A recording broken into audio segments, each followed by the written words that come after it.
Coming up next, welcome board member of the Space Force Association, Shawn Barnes, to introduce our stellar fireside chat. Thanks very much for the opportunity to be able to introduce the next presentation. So Space Force Association has been around for about as long as the Space Force has, which is just over 5 years now. So on behalf of the president of the Space Force Association, Bill Wolf, and on behalf of the president of the D.C. chapter of the Space Force Association, Tim Cox, it's really my honor to be here and provide a couple of quick remarks. So as I left the house this morning, my wife said, "Hey, remind me what the hell are you doing today?" And I said, "Hey, I'm going to this Golden Dome thing." She goes, "Oh, I'm a big fan. Let's hope it works."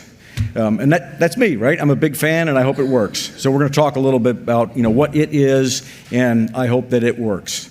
The Space Force Association is a phenomenal 501c3 organization that is committed to advocating for the priorities of the Space Force and committed to the priorities of the nation as it pertains to space, having a strong national security space environment.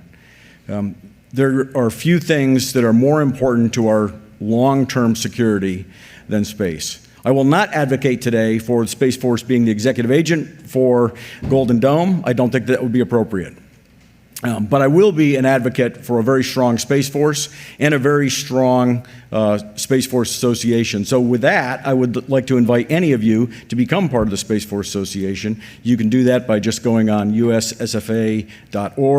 You can join for $35, and if you're an industry partner, you can be a sponsor, and we'd be happy to have you. Let me talk for just a moment about what I see in the executive order that the president signed on January 27th. And folks had pointed out that indeed it was signed on January 27th, which really means that President Trump had been thinking about this and the administration behind him had been thinking about this for quite some time. This is not a snap decision on their part. But a couple of interesting points, I thought.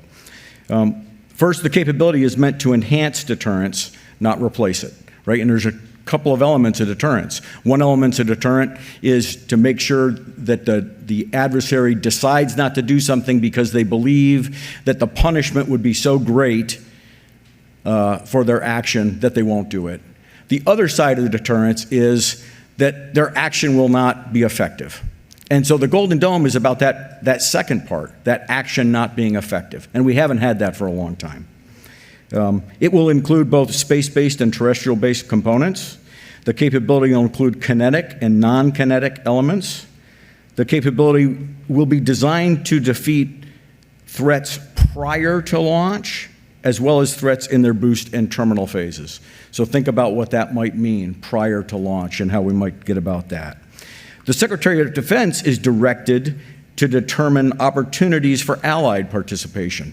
And I think that that's going to be critically important as we move forward. And then finally, and it's been touched on a little bit, that the executive order recognizes the current authorities and the organization within the DoD are unlikely to be up for the task as we are currently set up.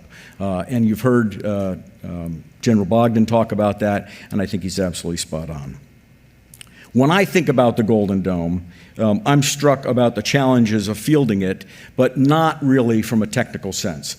The technical challenges are absolutely daunting, but if the physics allows, I think we can solve that. The challenges that I think, frankly, are greater are the organizational challenges and the cultural challenges. And so I hope that General Van Herk and Dan will have a chance to talk about that a little bit, because I think those are vital that we'd be able to get those right.